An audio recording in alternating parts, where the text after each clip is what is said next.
जो हमें मिला है वो एटम बॉम्ब है। मतलब एटम बॉम्ब है, फटेगा तो आप इलेक्शन कमीशन आपको दिखेगा नहीं हिंदुस्तान में। चुनाव आयोग जैसे संवैधानिक संस्था पर अनर्गल आरोप लगाना नेता प्रतिपक्ष को किसी भी सूरत में मैं मानता हूं कि शोभा नहीं देता। मैं राहुल जी से कहना चाहूंगा बहुत विनम्रता के साथ, अगर आपके पास सबूतों का एटम बम है तो उसका परीक्षण तुरंत कर डालिए। साथियों, केंद्रीय चुनाव आयोग ने बिहार के चुनाव की तैयारियां जोर शोर से शुरू कर दी हैं और इसके अंतर्गत उन्होंने बिहार में एसआईआर स्पेशल इंटेंसिव रिवीजन की शुरुआत की है। इस देश में इस तरह की एक्सरसाइज चुनाव आयोग द्वारा यह पहली बार की जा रही है ऐसा नहीं है, पहले भी की गई है, मगर देखा जा रहा है कुछ राजनीतिक दल एसआईआर को लेकर जनता को गुमराह करने की कोशिश कर रहे हैं और वह गलत राजनीति कर रहे हैं। यह बहुत ही दुर्भाग्यपूर्ण है। अभी आज के ही समाचार पत्र में मैंने एक खबर पढ़ी है, राहुल जी कहते हैं कि चुनाव आयोग वोट चोरी कर रहा है, सीधे सीधे आरोप लगाया है। जबकि चुनाव आयोग भारत की एक ऐसी संवैधानिक संस्था है, बहनों भाई, इसमें कहीं दो मत नहीं है, जिसकी एक अपनी साख है, जिसकी एक अपनी विश्वसनीयता है।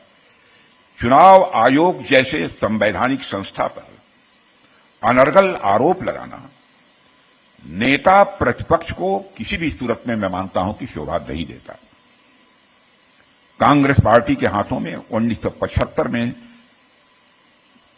संविधान की हत्या करने का खून लगा हुआ है। इमरजेंसी 1975 में लागू हुई थी। संविधान के साथ कैसा क्रूर मजाक किया गया है। मैं समझता हूं कि भारत का एक एक जागरूक नागरिक अच्छी तरह से परिचित है। उनके मुंह से ऐसे निराधार और उल्टे बयान ये शोभा नहीं देते हैं।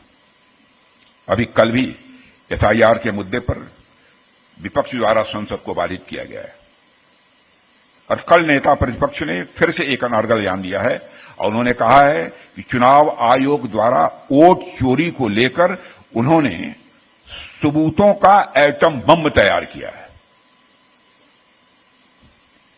जो उनके पास है और किसी के पास नहीं है। ऐसा एटम बम उन्होंने तैयार किया है जो कि वह केवल उनके पास है और किसी के पास नहीं है। मैं राहुल जी से कहना चाहूंगा बहुत विनम्रता के साथ, अगर आपके पास सबूतों का एटम बम है तो उसका परीक्षण तुरंत कर डालिए। एटॉमिक टेस्ट तुरंत हो जाना चाहिए। सारे सबूत जनता के सामने रखिए, सारे सबूत जनता के सामने रखिए। मगर सच्चाई यह है कि उनके पास न कोई तथ्य है, न सबूत है। सनसनीखेज बातें करना उनकी पुरानी आदत है। साथियों, आप लोगों को संभवतः यह याद भी होगा कि इसके पहले भी राहुल गांधी जी ने इस तरह का बयान दिया था और जिस दिन वो बोलेंगे भूचाल आ जाएगा। एक बार और बयान दिया था उन्होंने, जिस दिन मैं बोलूंगा उस दिन भूचाल आ जाएगा।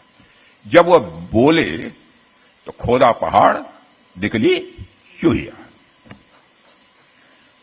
मैं तो राहुल जी से यही कहूंगा कि जल्दी से जल्दी एटम बम फोड़ दीजिए, विलंब मत कीजिए।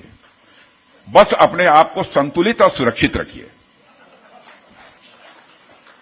क्योंकि हम सभी लोगों की चिंता करने वाले हैं। क्योंकि भारत ऐसा देश है जो कि भारत में रहने वाले लोगों की चिंता नहीं करता, बल्कि विश्व की धरा पर रहने वाले सभी लोगों की चिंता करते हुए सारे विश्व को वसुधैव कुटुंबकम, the whole world is a family, यह मैसेज देने वाला इस दुनिया की धरती पर कोई एक देश है तो हमारा और आपका देश केवल भारत है।